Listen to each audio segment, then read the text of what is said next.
It's the Opperman Report. And now, here is investigator Ed Opperman. Okay, welcome to the Opperman Report. I'm your host, private investigator Ed Opperman.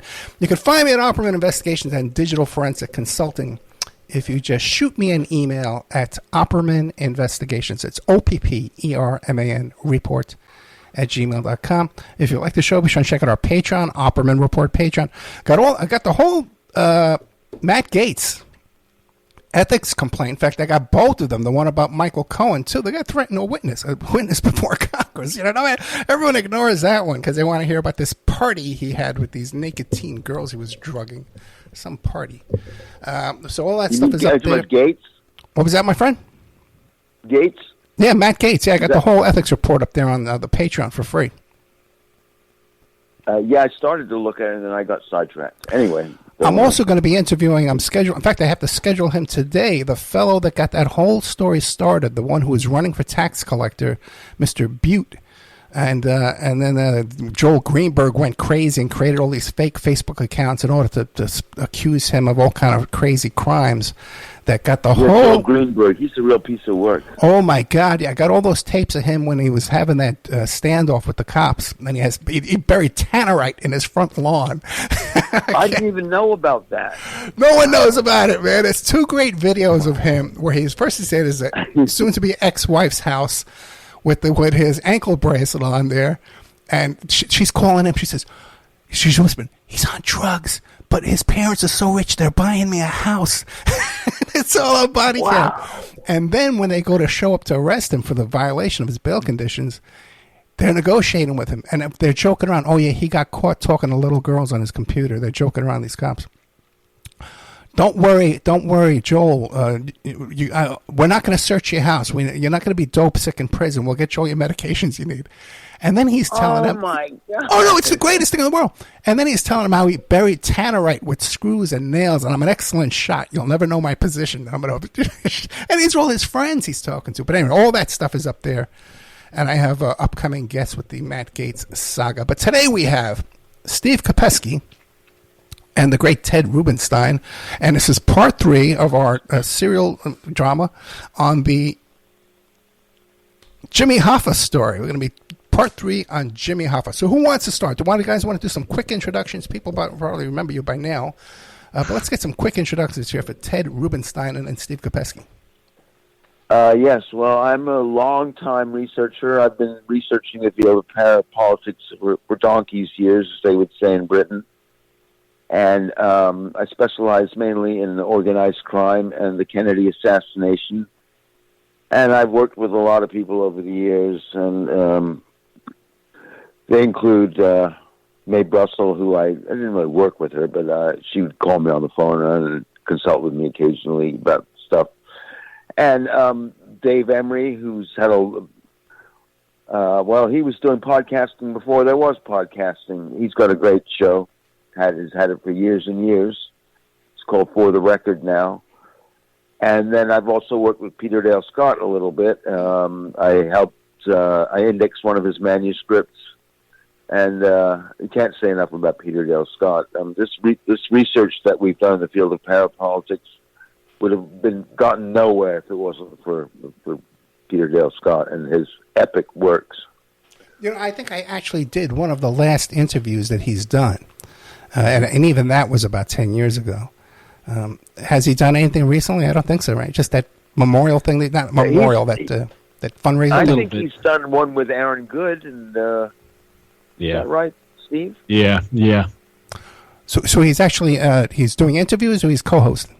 I don't want to speak for him, but the last interview I heard him talk about, which was within the last few years, he said that he's not super interested in doing interviews anymore, just because his words, not mine. He says with his age, he forgets enough stuff that he doesn't want to, go on. Do I know the feeling? Yeah, I know, man. But what are you going to do? Going to let these young punks take over and screw everything up, man? Just make it. And you know what? Because I was talking to Steve off the air. These characters, all they do is interview each other. That's true. This crew of guys interviewing each other. It's like a circle, a sewing circle in the old days. That's what you were going to say. Yeah, I thought you were going to say something else. No, bunch of jerks. But anyway, let's get to the point here. Let's get back to Jimmy Hoffa here. A quick introduction by Ted Rubinstein. By the way, too, people can check out Sunday mornings. I do May Brussels. I play the archives over there at the Opera Report Spreaker channel. But also Steve Kopesky. Give us a quick intro, then let's get right back into it. We're already 5 minutes into the show. I guess I'll cut it quick. I am Ted Rubinstein's protege, and you're comfortable with me saying that, I think. It does crack me up, though, to hear it said publicly. It's valet and driver, like a Liberace. So, I try to follow in the work that he's been doing over the years, and I rely heavily on the work of Peter Dale Scott myself, and my areas of interest are primarily deep politics and organized crime, and that really encompasses Jimmy Hoffa quite a bit. Also, like I said in the last one, trying to put this material together for the last few years, trying to maybe either a documentary if I can make, or probably a book maybe. But that's my story. Yeah, it would be nice to see a legit documentary out there. John I will add, doing some good work. Yeah, I'm a fan of John Pye. I will add, it's always funny if you listen to old May Brussels archives, as I do. I always get a kick anytime she mentions Ted's name. I always kind of chuckle. He's that old. Yeah.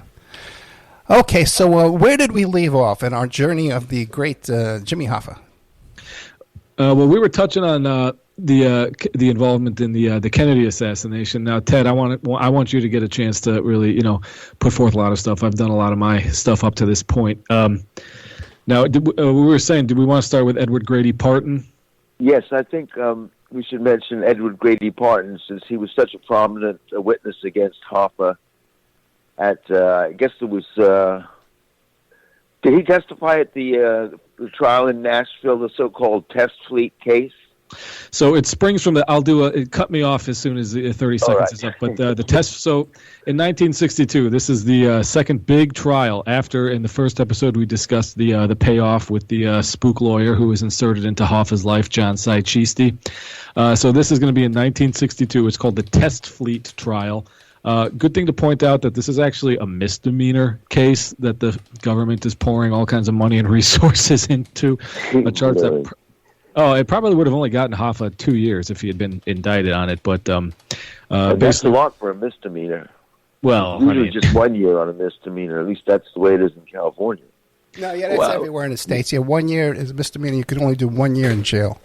Okay, is the most you can do. 62. Well, he probably would have gotten it suspended or something anyway. But basically, it all revolves around a violation of the Taft-Hartley Act, a very famous anti-labor law. Basically, long story short, it was they were trying to bust Jimmy for a paper company that him and an associate named Owen Burt Brennan had set up called Test Fleet, which basically was what they were charging was a way to funnel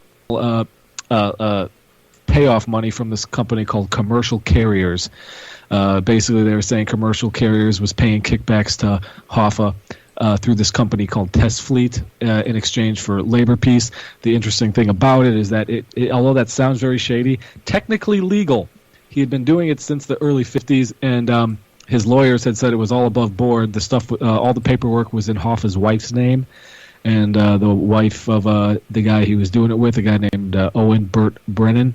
So this is where basically the important thing to remember about the Test Fleet trial is that they're really not all that interested in it. Like we said, it was a misdemeanor charge. What the purpose of this trial was in 1962 in Nashville was to basically build the infrastructure of like a sting, which was to put forth evidence of jury tampering. So they were going to say there's jury tampering in the Test Fleet trial, and now we're taking it to another trial in Chattanooga.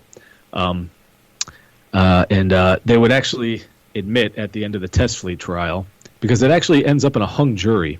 It ends in a acquittal. They basically say No, it's a mistrial. I'm sorry, a mistrial. The prosecution at the end of the test fleet case basically comes forward and says that they had a spy in Hoffa's camp, plus 3 allegations of jury tampering.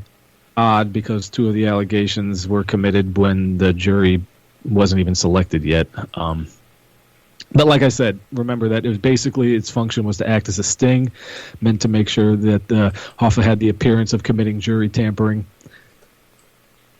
I thought we were all of that sprang from my question about whether Edward Grady Parton testified at that trial. So this was they, like I said, they yeah, I know, I'm sorry. There's a lot of info. Yeah, some of it can be trimmed, I think. So, like I mentioned, the prosecution came forward and said that they had a spy in Hoffa's camp plus 3 allegations of jury tampering, and that spy would turn out to be this guy, Edward Grady Parton, who he was a Louisiana Teamster and just a real lowlife who was sitting in jail. He had a very long record, all kinds of charges, including crimes involving violence and domestic violence, and well, he was in trouble for embezzling money out of his union, his Teamsters local in Louisiana, for assaulting a young woman, a young underage girl. He had killed a bunch of people in a hit and run. Well, that's what he was accused. Oh, no, it was a hit and run. Okay, yeah, hit and run, and then he had also helped a buddy kidnap his buddy's kids in a custody dispute. So he's sitting in jail for all of that when all of a sudden he has a change of heart, and he seeks out Walter Sheridan to with this new change of heart that he wants to help bust Jimmy Hoffa. And Walter Sheridan is known as Robert Kennedy's chief investigator. Pretty much long-time loyalist. And after Robert Kennedy was killed, Sheridan went on to work for Edward Kennedy. Yes. And he wrote a thick book, it's like, I don't know how many, 600 pages, called The Fall and Rise of Jimmy Hoffa. Mm-hmm. That's a real deep dive into the Teamsters and Hoffa and the corruption. It's not very readable. From the RFK point of view, it's very one-sided, of course, but it's filled with fascinating information. It's not very readable, but it is a good reference, so it's mostly good for checking the index and looking for names and stuff. Right. So Edward Grady Parton is a more notorious figure than Hoffa. That's the point we were trying to make. Yes. At least that I would make. And then he comes up with some sensational allegations involving Hoffa wanting to kill RFK. Specifically, he knows that RFK drives around Washington in a convertible, and he suggested killing him with a rifle, open-air convertible, and that would be a good way to do it, which is kind of interesting because it's somewhat how JFK ended up being killed, to say the least. But in the course of investigating whether Parton's claims had merit, he was given a polygraph, or maybe he was, in fact, he was polygraphed several times. Mm-hmm. And although it's been said that he passed with flying colors by one Dan Moldea, it seems more like the case that the only way they would able to get him to pass the polygraph was to conduct several more interrogations using the polygraph and then changing the order of the questions. And anyway, finally they apparently got the result that they wanted, and so they never brought this case to court. They never charged Hoffa with plotting to kill RFK, but it became part of the literature and part of the story about whether Ed Parton had credibility. And you want to pick up from here? Yeah, I mean, overall, I think like Ted said, Parton was a much more sinister character than they let on. Actually, in the media leading up to it, Life magazine actually calls him just a minor offender. Oh, wow. If you remember a few minutes ago, I listed off just the stuff we knew about, like abducting the kids in that custody fight, killing a bunch of people. There's also possession of a machine gun. Don't forget that one. I like that one. Yeah. Oh, yeah, possession of a machine gun. Perhaps he was part of the gun-running network to Castro. Mm. Yeah, that too. And Hoffa was also, we know that Hoffa supplied arms and stuff to Castro at the time that Castro was not known to be a notorious communist. Speaking of that, mentioned that before. No, there was a lot of funneling of supplies to Castro before he took the Marxist-Leninist position. I think most people should know that. Yeah, the U.S. government was also aiding him in various ways. Well, they had he was a very popular figure at the time. Yes. And then it rapidly turned around.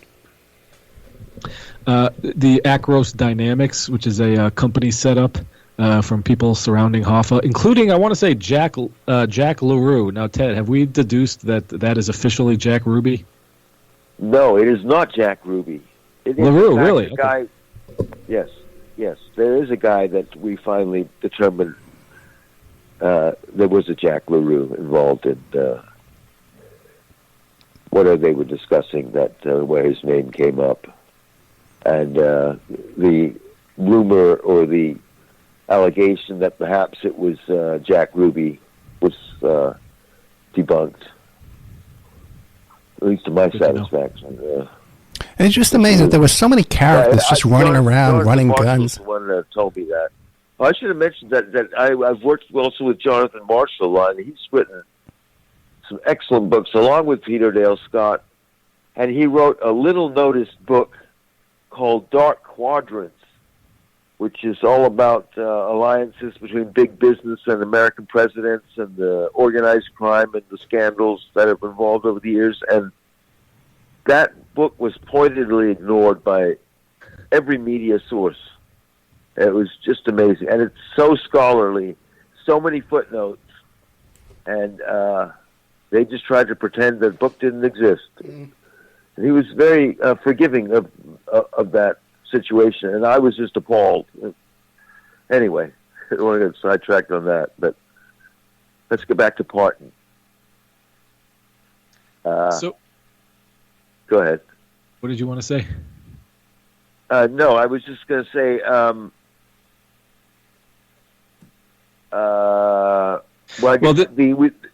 go ahead. Basically, so this character, Edward Grady Parton, is the guy that Walter Sheridan, and basically by Walter Sheridan, that could also be a stand-in for Bobby Kennedy. They decide to wire him up and send him into Hoffa's camp. And this is all in Nashville, so, in the evenings after trial, Parton makes his way up to Jimmy's room and basically starts to act as a doorman. He is a teamster. He is a gangster. So Hoffa did know him. And he's acting as like the doorman, but he's wired up by Walter Sheridan.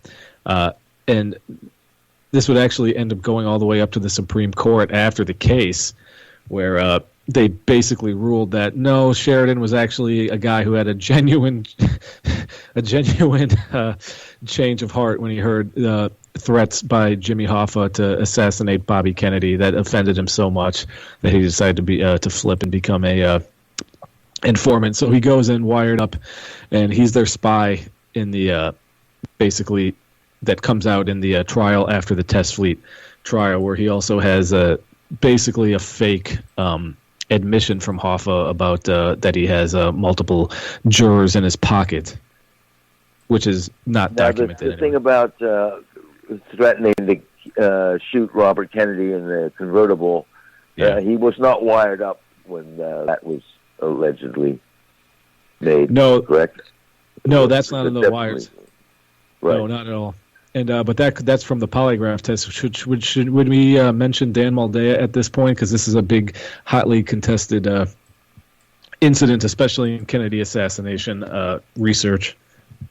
Yeah, we can mention him briefly, I would say. He's wrote an excellent book on all of this called The Hoffa Wars, Teamster Rebels, Politicians, and the Mob. He wrote that back in the 70s or 80s or 78. 78. Yeah, that's an excellent source, and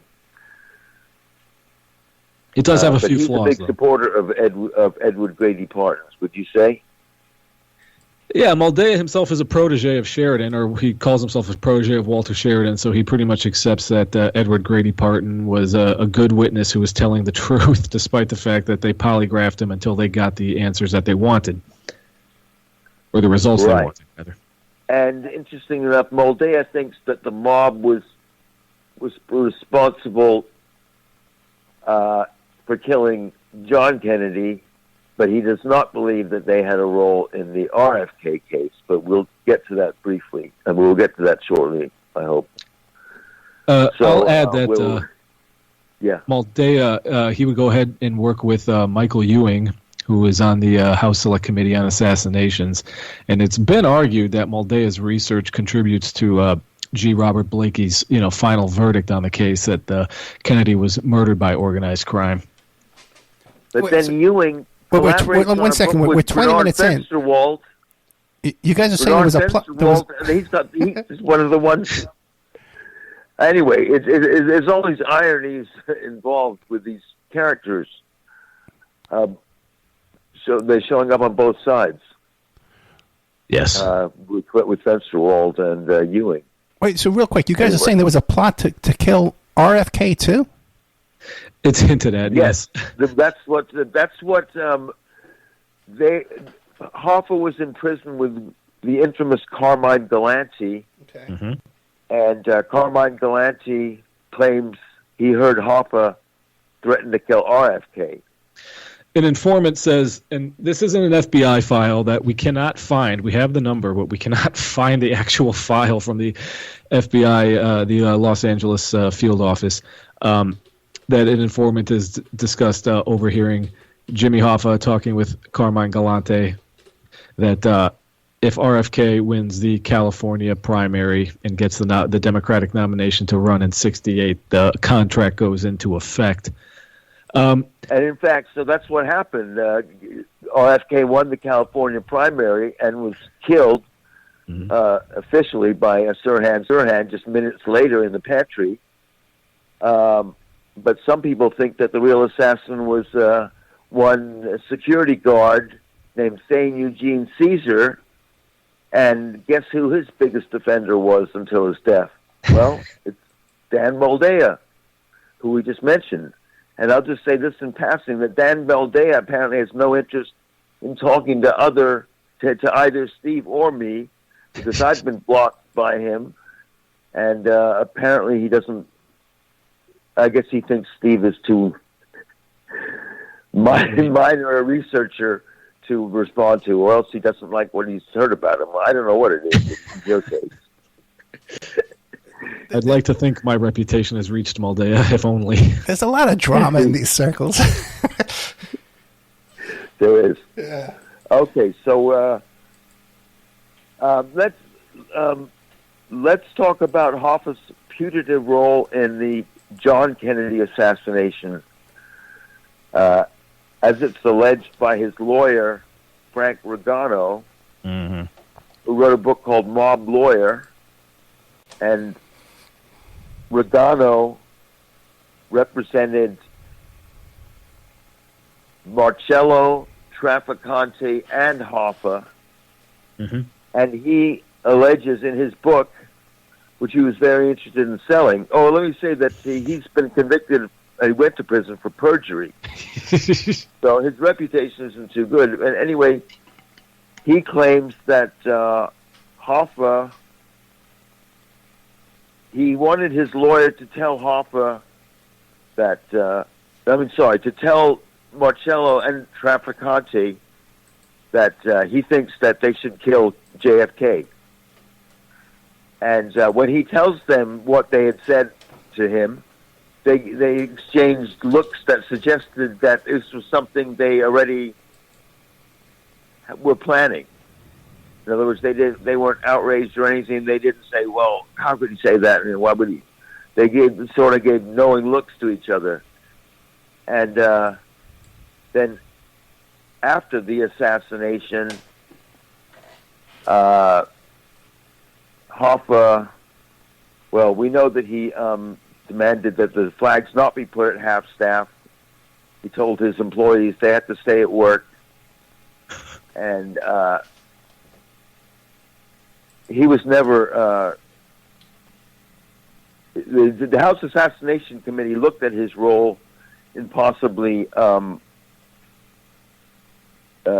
contracting to kill JFK along with Marcello and Trafficante, and they ruled that they didn't believe that it was factual and that Rugano was just trying to sell his book and was of poor credibility. Anything you want to add to that? Well, I think I said it in the last one. I'm pretty sure, up until recently anyway, that was Blakey's, that it was Trafficante, Marcello, and Hoffa who had the means, motive, and opportunity. Later in his life, particularly after the controversy over the Dick Belt recordings, I think he might have had a change of heart about some other things. But am I wrong in saying that he cast doubt on Rugano's credibility? You're saying that, in fact, he was inclined to believe it. You know what, Rugano? I'm not 100% sure what Blakey's, because what was that in the early '90s? Because I know his book came out in '94. After the Oliver Stone movie comes out, I will say a lot of influx of a lot of Mob Did It books will come out after the Stone Double Cross by Sam Giancana's relatives. That's a big one that comes out around this era.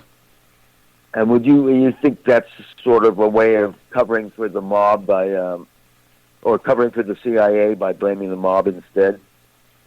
Perhaps. The mob, I have to say, for the CIA and the government, the defense industry, and so on, that Garrison seemed to be alluding to a lot.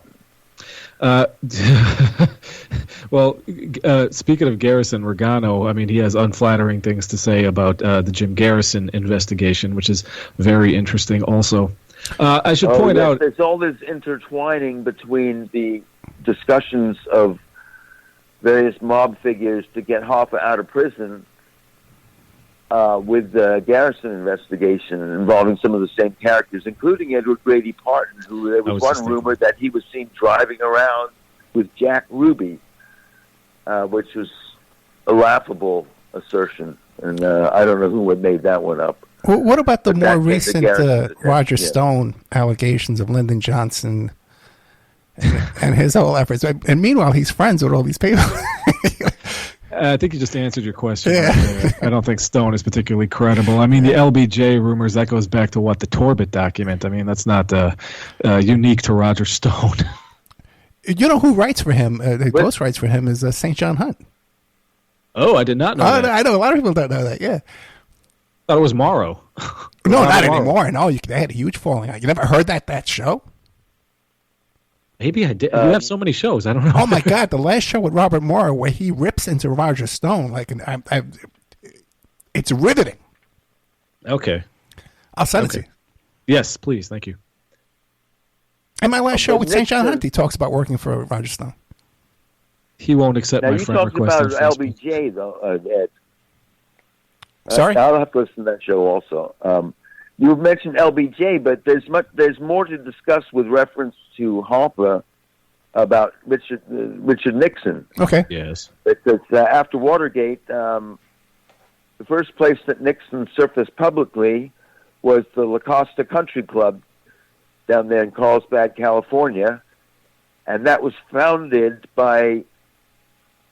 with Teamster money by Mo Dalitz and some of his pals, which included Erwin Molaski and Merv Adelson, who, as I mentioned last week, or I don't know how well I presented it, but anyway, they were two of the co-founders of Lorimar Studios down in Hollywood, Molaski and Adelson. And that's where Nixon surfaced to play golf along with the illustrious Alan Dorfman, son of the Paul Red Dorfman, who we mentioned also in last episode, and Frank Fitzsimmons. And Tony Provenzano. And Tony Provenzano. Yeah, it was quite a foursome that... and the only newspaper that covered it was the LA Times, and they covered it very well, though. Yeah, Nixon and Hoffa's relationship goes back. I know I keep trying to, and I do maintain my positive image of Hoffa, and I have a lot of documentation for that. But a lot of his alliances with Nixon mostly was the fact that he was anti-Kennedy, which perhaps was for personal reasons, considering they were constantly trying to put him in jail.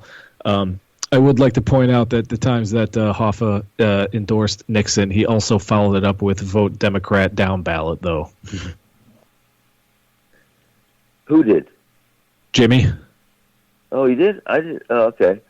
So LaCosta, one of the interesting things about LaCosta is sometimes it's said that one of the founders, or not necessarily was in his name, but one of the people who first started going to LaCosta was the infamous Eugene Hale Brading, whose name comes up in connection with both the Kennedy assassinations.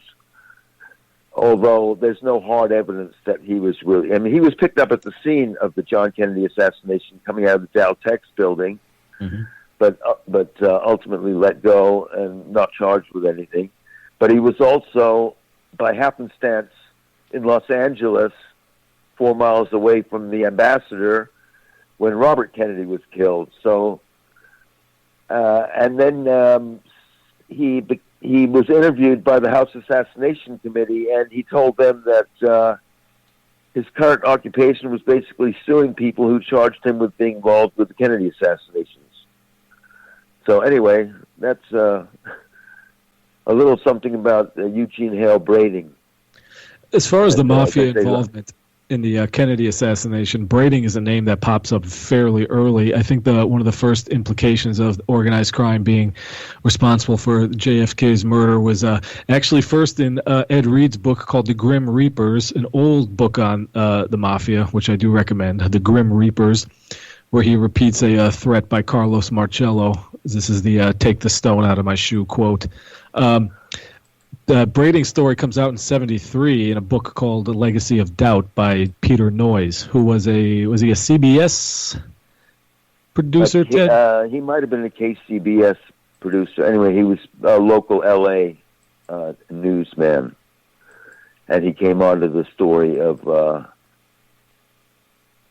from an organized crime source of his. He came onto this story of Eugene Hale Brading and his use of an alias to get out of being investigated much in Dallas. And I forgot what else I was going to say about him. Do we want to touch on the Marilyn Monroe information? Yeah, I guess so. Yeah, go ahead. So Hoffa has a longtime collaborator, or a guy that Hoffa hires quite a bit, named Bernie Spindell. Ed, have you ever heard of this dude? He's a pretty famous private investigator and a wire surveillance guy. No, I don't think so. And where was he from? New York. Upstate New York. Spindell? No, I never heard of him. Yeah. But I did know the people, you talked about Galante before, Carmine Galante. I knew the people that owned that restaurant where he got killed. Joe and Mary's? Yeah, Joe and Mary's, yeah. Italian-American restaurant, yeah. If you're morbidly curious, I mean, the picture of him, it's a pretty famous picture with his cigar still clenched in his teeth. Yeah. It's Can you say his name publicly? Robin Saletti was the girl who I knew, they were like her aunts and uncles or parents or something like that. Okay, I'm not familiar with that name. Okay. No, she was a kid. No, but you say her parents owned the restaurant, and they presumably had the same name as she did. No. It could have been an uncle or something like that, but she was definitely, they owned that restaurant. Oh, okay. Gotcha. At the time, the next day in the newspaper when we do all hanging out. Okay, so where were we at? So, yeah, like I said, Jimmy's top wire guy, his specialist, Bernie Spindell. Yeah. He helps Hoffa out quite a bit, helping him sweep his office. I mean, he gets that's a whole thing we definitely don't have time to touch on. But now, according to Bernie Spindell's widow, Marilyn Monroe was the one who approached Spindell to bug her place involving these supposed trysts with the Kennedy brothers because she wanted it as some kind of insurance policy for herself. Well, that's sort of self-serving when it comes to her husband, though, don't you think? Well, she makes this point. She said Spindell, he was a pretty well-known guy. He was constantly cited in the media in regards to, wiretapping and bugging, as he was like such a innovator in the field. She said that there was no way that he would have had the audacity to bug the acting Attorney General of the United States. I don't know. Would you do that, Ed? You know what? I would not, but I know people who definitely would. And I've had them on the show. Okay. No, that's a fair point. But I think I hear so many stories these guys tell me. I'm in shock with the stuff they do. Well, I do buy that. I think he was in a position where, that's not the type of thing you want to get busted for, doing. But because Kennedy was the acting AG at the time. But according to his widow, the tapes were seized on a raid on their house a little later, from the district attorney.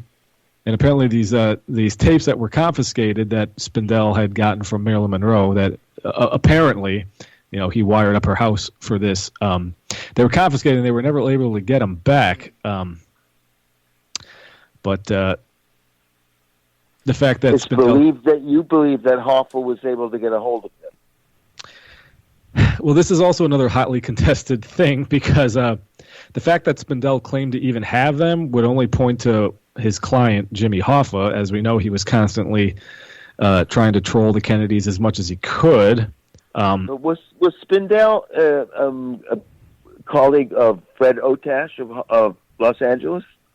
I don't know about I don't know if they were colleagues, but I mean they were contemporaries for sure. People might want to go back. Otash is the one who supposedly listened to the. Go back and listen to the shows I did with Mike Rothmiller, who was LAPD intelligence.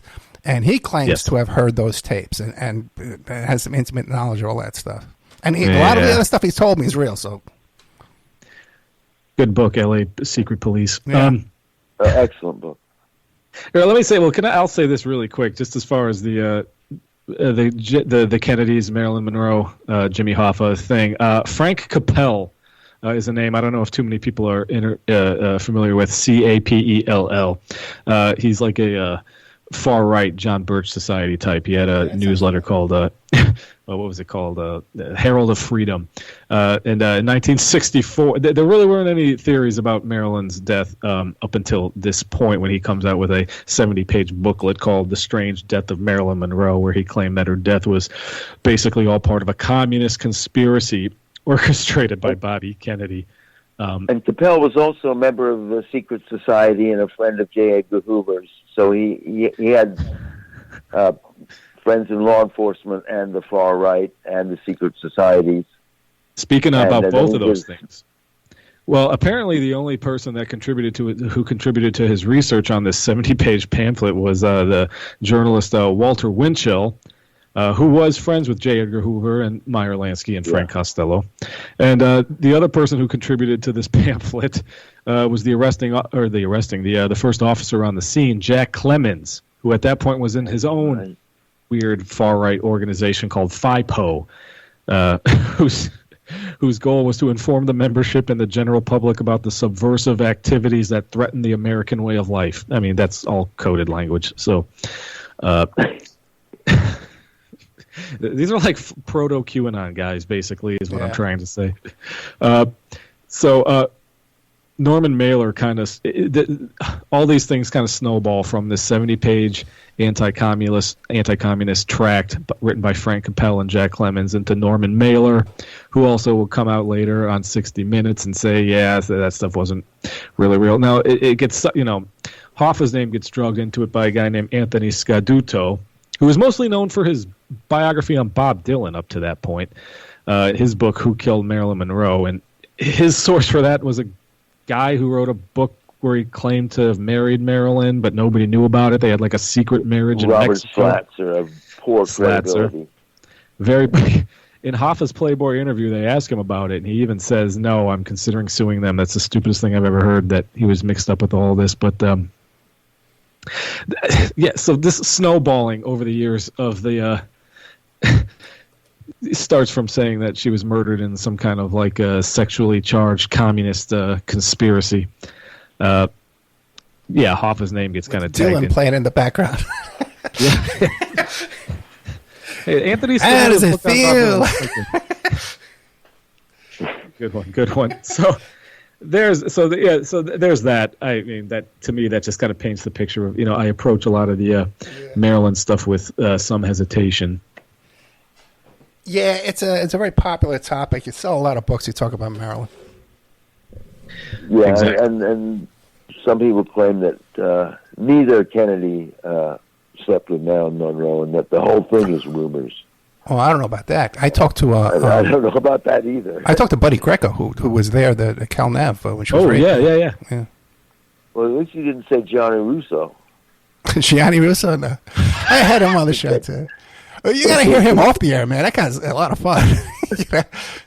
I sent a question into his podcast. He never responded back. Yeah, he's like 90 years old. He's cutting these deals on the phone. I'm playing the commercials. He's buying olive oil companies. The guy's in business over there, man. Oh, yeah. We should mention that it's debated whether Jimmy Hoffa actually ever got his hands on these supposed tapes, because I'm inclined to believe that if he did, he would have made them public. I do believe that. Or still be alive. Other people say that he wouldn't have, because he was a good family man, and he didn't believe that was the way to go after his opponents by He was savvy enough. Blackmail, that kind of stuff. Who Well, knows? one of his lifelong friends and allies in the Teamsters, like a day one guy starting back in Detroit, was a guy named Harold Gibbons. And he said, no, I don't believe it, because he would have used it if he could. Uh-huh.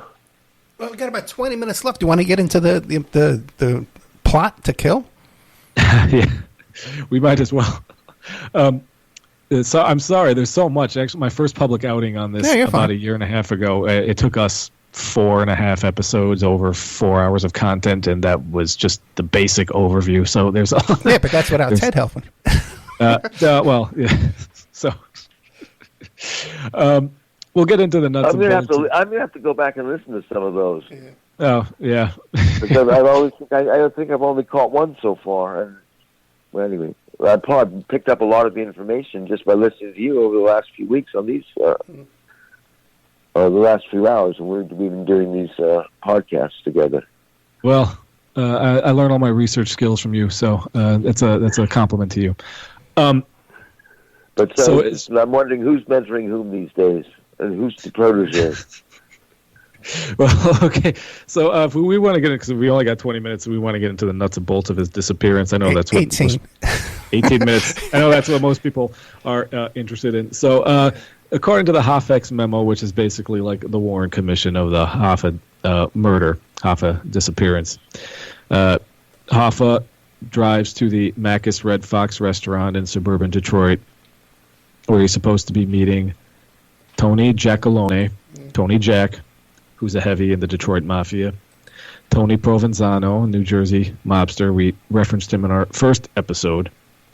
And a third name, which is very interesting, because that gets highly controversial. Anyway, he arrives at the Macus Red Fox restaurant, and he waits, and no one shows up.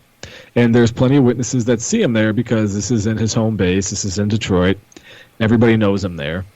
Half the truckers driving, past the restaurant probably know, because he's the guy that gets them all their stuff. Now, he makes a phone call at a nearby payphone, where he calls someone that was supposed to have come to the meeting with him, a guy named Louis Linto, who owns a limo, like a chauffeur agency. ASL is a company. And he calls, and he finally gets in touch with Linto, and he says the SOBs didn't show up. Now, around 2:45, it's on record that a maroon Mercury Marquis pulls up and picks him up. Now, there's 3 people in the car. Widely debated about who was the people in the car. For a long time, Chucky O'Brien, who is kind of like considered Jimmy Hoffa's foster son, is considered to be in the car. This import gangster in Tony Provenzano's crew, Sal Bergoglio, is widely believed to be in the car. And Tony Giacalone, the Detroit capo, is supposedly in the car. And that's about it as far as the documentation goes. He shows up for this meeting at the Macus Red Fox restaurant. He's supposed to be having a peace meeting with Tony Provenzano. We weren't able to get into a lot of the details on that one, unfortunately, with time constraints. And that's pretty much it. He disappears, and no one finds him. Now, really early on, the Hoffa family, they kind of make a bad move where they offer a large cash reward for people to come forward with any information. Now, because of that, there's a lot of cranks and insane people calling, and then a lot of them are even like threatening, like where they're saying stuff like, "Oh, we got Jimmy, pay us $1 million, or we're going to kill him." So luckily luckily or not so luckily, that finally lets the FBI come in, because now it's federal, because extortion and kidnapping and all that. Now the FBI is at a 4-day disadvantage. Is it a myth that the first 48 hours are crucial, Ed? Or is that for real? No, I think that's real. I think that's real. Yeah. Okay, I assumed. I just want to double check. So the FBI already has like a 4-day disadvantage. Now, where do we want to go from here? Because just like everything, it's so. Do we want to deduce what? Do we just want to say what happened, or what we accept to be what happened, not the fake version from The Irishman? Yeah, I know. I had the guy on about The Irishman too, and he said that was all crap. Yes, and they said that when they met with Scorsese knew it was crap. Yeah, it was basically a money grab by Brandt and Sheeran. Or maybe Brandt believed it, but Sheeran must have known he was lying. Dan Moldea met with Robert De Niro, and he told him that the story was fake. Yeah, they said they just needed a vehicle. Yeah. Yeah. Well, either way, what we've deduced by today for 2024, or almost 2025, is that Hoffa's picked up by Sal Bergoglio. We talked about him in the first episode. He was involved in a murder of a Teamsters official up there in Tony Provenzano's local, where they abducted him. They lured him to a meeting, cracked him over the head with a blackjack, and fed his body through a tree shredder. Now, the two diverting theories on this, and they're both fairly credible, so we'll see, we'll flesh out why in a second. Hoffa's cracked over the head with the butt of a pistol by Sal Bergoglio, and he all but admits this to the author Stephen Brill in the book The Teamsters. Bergoglio kind of admits this without saying. Hoffa's cracked over the head with a pistol, taken to a location where he's garroted, strangled to death. And the first version of the story comes from a guy named Ralph Picardo, who is a prison informant. And although his credibility is very flawed, weirdly, authorities would actually say that he probably is telling the truth. He says that Hoffa's body is put into an oil drum and put on a Gateway transportation truck en route to New Jersey. Now, the second one... Because Tony Pro wanted a trophy. He wanted Hoffa buried back there instead of what the mob would usually do is, incinerate. It would destroy the body right there close to the scene of the murder. Yes. It's a controversial theory. It's controversial because people think, why would they risk putting the body on a truck going from Michigan to New Jersey, which I do get that. I'll get to why there is credence to that in a second. But the theory that I'm a little more inclined to believe just at this moment is that after they strangled Hoffa to death, they take him to a Central Sanitation Services, one of which is owned by, and tell me if you remember this name, Rafael Caserano. Do you remember me mentioning that name? It does sound familiar. He's one of the heroin connection, the heroin pipeline figures. Yes. So Central Sanitation is owned by these two guys, Pete Vitale and Rafael Caserano, and they say that they put him through an industrial shredder. And the body is not ever seen. So now the reason that the last big dig that they did just a couple of years ago up in Jersey City under the Pulaski Skyway is Dan Moldea worked on that, and Moldea usually is very pro-FBI. He's very pro-law enforcement, but they had the GPR and everything. They were going through it. They were looking for Hoffa's body in this was the Moscato Brothers dump, which was a known dumping place for victims of Tony Pro. The FBI basically stopped, and they didn't really look much further. And Maldea is convinced. Yeah, Hoffa and Tony Pro had a huge dust-up when they were in prison together at Lewisburg. We didn't mention that before. Which interestingly enough, the guy who informed about the confrontation between Tony Pro and Jimmy Hoffa was a weird person named Ed Edwards. Ed, do you remember that? Yeah. I had that cop on the show that when he got fired because of his obsession with that story. No, but that doesn't surprise me. The cop who you took the story about Wayne Edwards. Remember, I told you he claims to have been like a serial killer, like in every serial killer case. Yeah, but did you tell me that he was on the Offerman show? Yeah. No, not him. The guy who wrote the guy who has the obsession with that story. He was a cop. Oh. Yeah. Oh, okay. That's what you said. And when he became obsessed with the story, they fired him. And he never told anybody that. He told me first. What was his full name? Oh. The cop? Cameron? Could be, yeah. I don't remember. I can get him back if I want to. Yeah, because we never even got a chance to talk about OJ or anything. Well, that part of Ed Edwards' story is actually true. He was in Lewisburg with Jimmy Hoffa, and they were friendly together. Okay. And Hoffa did set him up with a job, because Hoffa did that a lot in prison. He was able to help get guys jobs for their parole when they got released. So that part of Edwards' story is true, and Edwards is the source that Tony Pro and Jimmy Hoffa got into a physical confrontation in prison, which is like the start. Is that right? I thought that was more widely believed than just one source. I thought that was more corroborated than just that. He's the one that's cited in all the documents in literature I've seen. What, didn't they have a dispute over pension funds? Yes. Yeah. So, okay. Well, anyway, we don't want to get sidetracked. We don't have that much time left. So, anyway, pick up where you left off. No, I've only got about 9 minutes. Okay. Well, yeah. So these are the two realistic common consensuses on what happened to Hoffa as he showed up. We're inclined to believe that Sal Bergoglio was probably one of the killers. He himself was gunned down in Little Italy, actually, in 1978 on at Benito's restaurant. Does that sound familiar, Ed? No. No, okay. Maybe it was near Umberto's Clam House. Anyway, the word was apparently that Bergoglio might have been cutting a deal towards the end, because as far as Tony Pro and all the other guys go, they were all facing indictment for the Anthony Castellito murder that we talked about at the end of our first episode. So there was a lot of leverage on these guys to confess that they whacked Hoffa, but none of them cracked. So it's plausible to believe that Bergoglio did finally crack, and this is why he was executed himself. Okay. So I think we've basically said all we need to say about the murder and where it stands now.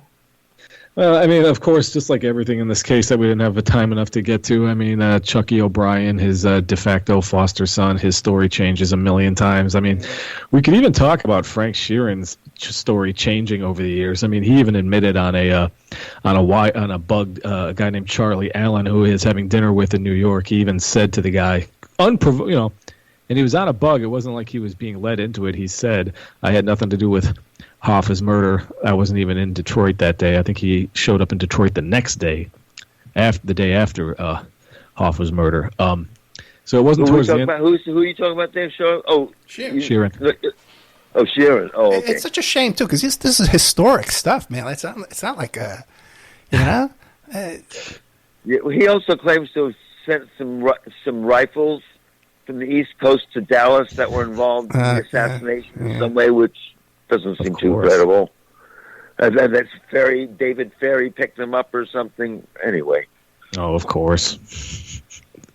Another version of his story also was that the Nixon administration hired Vietnamese hitmen to murder Hoffa.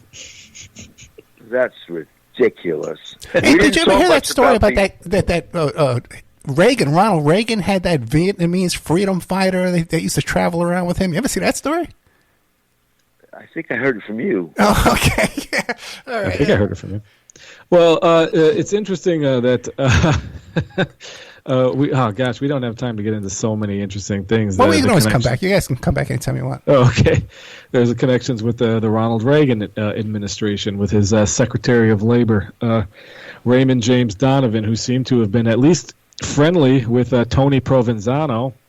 That all came up in his what do they call that? When they review appointments. Confirmation hearing. Yes, thank you. I'm sorry. I should have remembered that word. That's okay. Yeah, Raymond Donovan's all his mafia ties. Ties that go directly to this clique, this crew of Tony Provenzano and Sal Bergoglio. That was all coming out in his confirmation hearings. And then we touched before on the Teamsters alliance with the LaRouches. That was going on at the same period that Ronald Reagan was president. And there's an excellent book that goes into some of that by Dennis King called Lyndon LaRouche and the New American Fascism. Yeah, Dennis King used to be on WBAI all the time. I contacted him recently. I would love to get this guy on the show.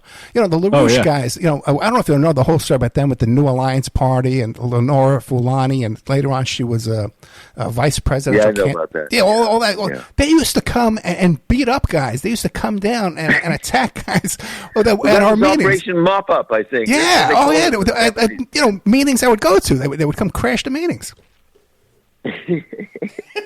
Well, they picked up the plight. The LaRouche, they all picked up the plight of a lot of Frank Sheeran and a lot of guys that were getting busted in the Bry Lab scandals. Oh yeah, they were big defenders of this guy we mentioned before. This really sinister Teamster organizer named Roland McMaster. Yes, who was a hireling basically of Santo Trafficante, and then Dave Yaris worked in that same union. And Dave Yaris was a boyhood friend of Jack Ruby's. And another boyhood friend of Jack Ruby's was one Irwin Weiner. And Irwin Weiner was accompanying Alan Dorfman in 1983 when Dorfman got whacked in Chicago because they feared he was going to turn state's evidence in a racketeering case. And we mentioned Paul Red Dorfman in last episode of this, and this is his son, Alan Dorfman, who's basically known as the guy to go to if you were looking for a loan from the Teamsters State Pension Fund. Yeah, he was basically knew everybody. Yeah. Alan Dorfman's murder is portrayed in the movie Casino at the end, where he's gunned down outside of a restaurant by the actor, another Opperman Report guest, Frank Cullotta. Frank Cullotta, yeah. There's no That's actor. One of my favorite movies of all time. That Casino is such a great film. Yeah. Can't say enough about it. Yeah, but the LaRouche, they're picking up the plight of a lot of these guys in this clique, Frank Sheeran and Sal Bergoglio. And if you look at a lot of LaRouche literature, he blames the royal family for a lot of things. That's code for Jewish people, not my words. That's theirs. And they pretty much They published Dope Incorporated, which is ostensibly blames all the drug trafficking on the Brits, which some people took as code word for the Jews. But I mean, if you read a lot of their stuff, it's pretty blatant. Well, they had so many Jews that were part of the organization, so you can take it several ways if you ask me. There was a bomb planted out in front of 9 Bleecker Street that they blamed on LaRouche. Really? Yes. 9 Bleecker Street instead was right next. Is it across the street or next door to number 10? No. 9 Bleecker Street was Yippie headquarters. 10 Bleecker Street was the Tom Forstad Multimedia Center. It was like a nightclub. Oh. And then right above 10 Bleecker Street was A.J. Wertman, where he lived up there. Yeah, and okay, that sort of makes sense. Yeah, 9 Bleecker Street. Okay. I should look that up because that sounds like an interesting chapter in the saga of the U.S. Labor Party. Yeah, right, U.S. Labor Party, right, that's what they were calling it. Yeah, the U.S. Labor Party. They blamed the U.S. Labor Party for putting that bomb out there. Some cop got damaged from that because he was leaning over. And then a really interesting newspaper and a magazine, too. They had Executive Intelligence Review, and then they had a newspaper, which I subscribed to, called New Solidarity. And I wish that was still around because I got the a lot U.S. of Labor interesting Party. information from that thing. Yeah. They changed their name later on, I think. Oh, yeah, they were all front groups for LaRouche.